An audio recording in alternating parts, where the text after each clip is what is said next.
Reclaiming Catholic Intimacy, formerly Charting Toward Intimacy, covers mature topics. Listener discretion is advised. When we watch a game, a sports game of some sort, let's just say football, we are watching the game. We're not playing it. We have no intention of playing it. In that way, we are remaining a spectator at this game. And that's a really good thing. But it becomes a problem if we become the spectator in something that we're actually supposed to be the player in. And that is your sex life. Today, we're going to talk about spectatoring, what it is, how to stop it, and how to become fully present within sex. Welcome to Charting Toward Intimacy, the podcast for Catholic women that helps you improve your sex life, strengthen your marriage, and embrace God's design for love. My name is Ellen Holloway, and let's get started. All right, so what is spectatoring? This is when, during sex, you actually mentally step out of your brain and begin monitoring the situation. So it's when you ask yourself those questions of like, oh, how do I look right now? Am I taking too long? Is he enjoying this? Why am I not aroused yet? Why isn't my body responding to this? I really need to hurry up.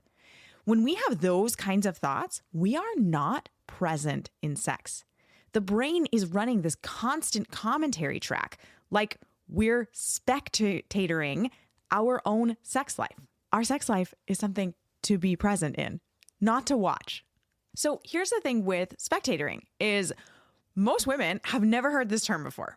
When I came across the term for the first time, I was like, oh my gosh, this explains so much. I just heard the term and didn't even get a definition of it. And I immediately knew what it was and how that was going to help me avoid it in the future, just like by knowing it existed. So hopefully even just the first 3 minutes of this episode has helped you immensely already. So most women we experience this and we think that we're bad at sex and we just can't focus. But it's not that we can't focus. It's that we are allowing ourselves to drop into this mode of spectating instead of being present, playing the game. So your brain it's leaving the experience and it's watching it from the outside. And that obviously is not being present. So spectatoring is not distraction in the general sense, right? So distraction is a thought pops into your head that is maybe completely unrelated.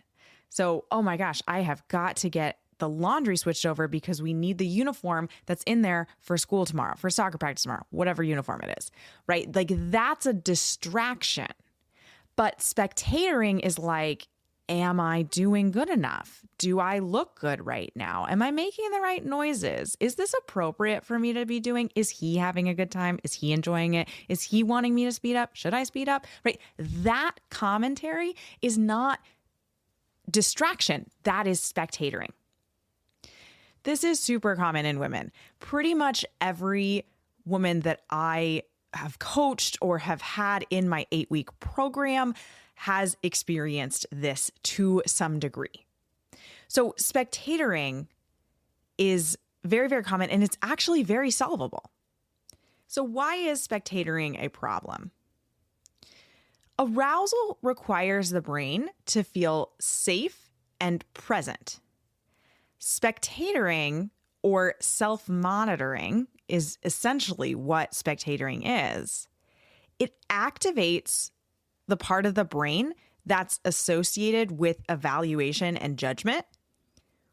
And that is incompatible with safety and arousal, like evaluation and judgment. We can just automatically see how that's incompatible with that. The other thing is your brain literally cannot be in two places at once, but it's trying to be. It's trying to be present in sex and outside of sex, monitoring sex.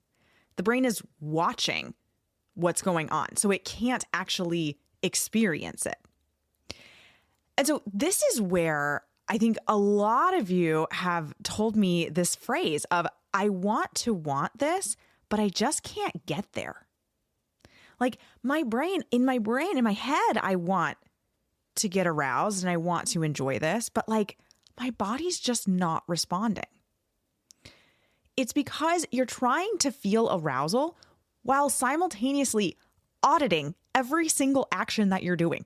And you're auditing like whether or not you're feeling aroused, right? So you're trying to get aroused while also asking yourself the question, am I aroused yet? Am I aroused yet?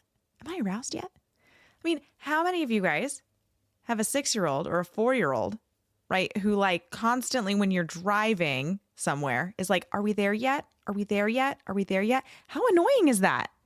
Right? And we can't focus on driving very well. And then we start yelling and, throwing things back there or whatever and being like, oh my gosh, here's just some snacks. Eat them. Please stop talking so that I can focus on driving. Right? Our brain is that 4-year-old in the back seat going, are we aroused yet? Are we aroused yet? Are we aroused yet? Are we aroused yet? No, I'm not aroused yet. Calm down so I can actually get aroused. Right?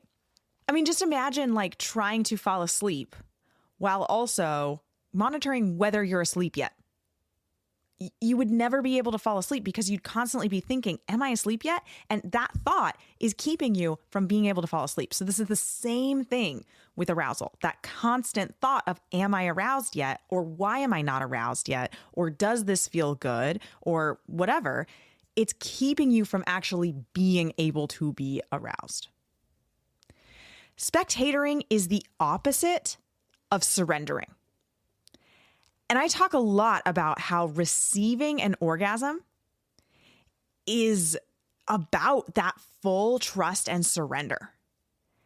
And so if we're trying to work on our arousal and actually enjoying sex and feeling that sexual pleasure, if we're constantly monitoring our sexual pleasure, we're not actually able to fully surrender and then even be able to receive. Spectatoring is control. It's evaluating. And we can't have those two things together. We can't have control and surrender at the same time.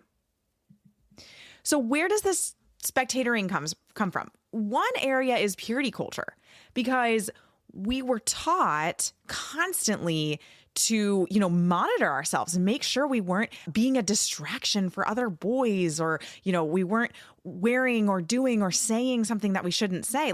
And so we got into this habit of constantly monitoring of ourselves, right? Is it okay that I'm doing this? Is it okay that I'm wearing this shirt? Is it okay that I'm talking in this way? Am I coming off too much as a, bad girl here? And that has become a habit, a really ingrained habit, right? And habits don't just die, right? We don't just get married and then the habits of purity culture disappear. Another place that I see this come up is when sex has a history in your own mind of being a performance, or being something that you just give to your husband instead of experiencing yourself, right? So when there's a lot of obligation thoughts around sex, when it's oh, I just have to give this to my husband, he just needs this, it's not for me. Or it's you have to perform the act instead of experience it. So when sex is something that's just for him, you're going to naturally step outside of yourself, right? And you're going to naturally monitor it. And I think if that's the case, right, those thoughts might be much more around I need to speed up. Is he enjoying this? Is he feeling bored? If you're having those kind of thoughts, it might be from this more performative, I just have to give this to him because he needs it, kind of obligation sex side of things. Another place that it can pop up from is shame and body issues. If we are not comfortable in our body, we're going to constantly be monitoring ourselves in sex, because we're oh my gosh, what does my stomach look like here? Oh, is he seeing the cellulite on my thighs when he's kissing it? Oh, I don't know about that. Or, ooh, do I look good, or maybe even worse in this lingerie? Maybe I don't look good in this lingerie, right? That again, that monitoring it pops up in these different places. Another place that it can pop up is when we have a lot of anxiety or fear around whether or not we are following the moral precepts of the church according to sex, right? So if we're really afraid that we're doing something wrong, we are naturally going to step right outside of ourselves and monitor and be oh my gosh, make sure you don't step over the line. Make sure you don't step over the line. Oh my gosh, don't do that. That's sinful. That's sinful, right? If we have a lot of that. And the biggest thing with that is we just need to get really clear on church teaching, because it is very simple. I'm not going to go over it in this episode because there's a lot of podcast episodes about church teaching, but ultimately it's We need to keep the unitive and procreative possibilities present in the act. That's like the biggest thing. And the act needs to always be loving. All right. Another place that it can pop up is if you have had past pain with sex. This is a huge one. Is we'll step out of ourselves because it's more comfortable to step out of ourselves because we've got a lot of fear around sex and we don't want it to hurt. So we're going to step out of ourselves and we're going to be like constantly, not even like as constantly, like so much more constantly monitoring like the level of pain that we have and like whether or not something might hurt. And this can be very, very debilitating for our ability to get aroused. And then another place that I see this show up is for those of us ladies who are trying to learn how to orgasm for the first time, and we become extremely outcome focused and we get a little graspy about the orgasm. I talk a lot about how orgasm is about learning how to receive. But if we get very graspy about it and we get very outcome focused, then we're stepping out of ourselves and we're monitoring for that outcome. Have I achieved it yet? Am I getting aroused? What is my arousal level right now, right? Whenever we're like asking ourselves those questions, we know we're spectatoring. And so it's time to step out of that spectator role and step into the woman who's having sex with her husband and is enjoying it, right? Okay, so it becomes such a vicious cycle, We spectate, then that leads to less arousal, then that leads to more monitoring. Why am I not aroused yet? Why isn't it working? That leads to even less arousal because we're having more monitoring. And then it just like confirms this belief that something is wrong. Something's wrong with me. Something's wrong with the situation. Something's wrong with my husband. And then that creates like more spectatoring next time because then we're trying to monitor and make sure that nothing goes wrong this time. And we can do this for years and not even realizing that we're doing it. And have you ever seen those old like wagon trails? And there's just these like deep, deep grooves. That's essentially what you've created in your like brain's patterning for sex, is just this pattern of spectatoring, because we've got this very vicious cycle that's just creating even more monitoring every time, right? The wagon rolls over it and we get these deep, deep grooves. We've got these deep grooves in our thought patterns to spectate sex and monitor it and ask ourselves all sorts of questions. So the good news, guys, is that this is a learned habit, which means we can unlearn it. All right. How are we going to do that? Here's what doesn't work. Just telling yourself to relax. That's not going to work. Okay. This is a deep ingrained habit, right? This is a deep wagon wheel well. We've got to do some intentional work, not just try to relax. And the reason why that's not helpful is it doesn't give the brain anything to do instead, right? If we're just like, oh my gosh, just relax, just stop asking these questions. Like, then our brain is like, but what do I do? What am I supposed to do? Okay, so another thing that doesn't work is trying harder, because trying harder creates more monitoring. And also, arousal is something that is received when we are present. More effort is not going to help us receive, right? More effort turns us into kind of this graspy mode, where then it actually becomes very difficult to get aroused because we're trying to grasp at arousal and pleasure. And then the last thing that definitely doesn't work is just like trying to push through, just like hoping it gets better. Like, oh, I'm just going to push the thoughts aside, trying to like muscle through spectatoring. Not going to work. Okay. So what does help? One of the best recommendations that I give for my ladies who are very spectatory, and I use this myself, you guys, like it's an ingrained habit. It pops up sometimes. No matter how much work I've done, the spectatoring pops up, is I want you to ground yourself in sensory grounding, sensory anchoring. I want you to redirect your attention intentionally to some kind of a physical sensation that's going on. So redirect to, where are my husband's hands right now? What is he doing? What do those hands feel like? Is it warm? Is it cold? Where is he going next, right? Or you could do something yourself and feel it, right? So you could touch your husband's hair and just think about like what that feeling is and how that feels in your between your fingers, or if he has long hair, or if he has like short hair, like what that feels like, or if your husband doesn't have hair, right? What his head feels like, or put your hand on his back and what do his muscles feel like? What does his skin feel like? Is it warm? Is it colder? Is it, and like really basically you're just asking the question, what am I actually feeling? Not, am I aroused right now? Is this arousal? What is this feeling? Not trying to name the feeling, just simply what am I actually feeling? What is the temperature? What is the pressure? What does the texture feel like? This gives your brain something to chew on. And that's what we need to do, because your brain, especially if you've been doing this for years, your brain is used to chewing on, right, and having all this spectatoring to do. And so we need to give your brain something to do. And so this is an excellent thing for your brain to do, and it grounds you immediately because it brings you right back in the present moment. You can't be trying to like figure out what the temperature of your, how warm or cold your husband's hands are if you're also spectatoring. Another thing that's just really, really helpful is having this knowledge and just being able to name it when it's happening, right? When you notice that you're asking all these questions, like, oh, there's my spectator. I actually don't need you right now. You can go to the side, right? You can take a bench, right? You could give her a name if you wanted to, right? Like, oh, hey, Carol. So sorry for anyone who's named Carol. That was the first name that popped into my head. Hey, Carol, don't need your monitoring right now. You can go and sit on the bench over there. Trying to suppress the spectator like makes her louder. So you're going to name it without judgment and just say, I just don't need you right now, right? It's not like we're trying to like put a blanket over her and try to like ignore her, right? It's like, oh, you're present and that's fine, but I don't need you right now.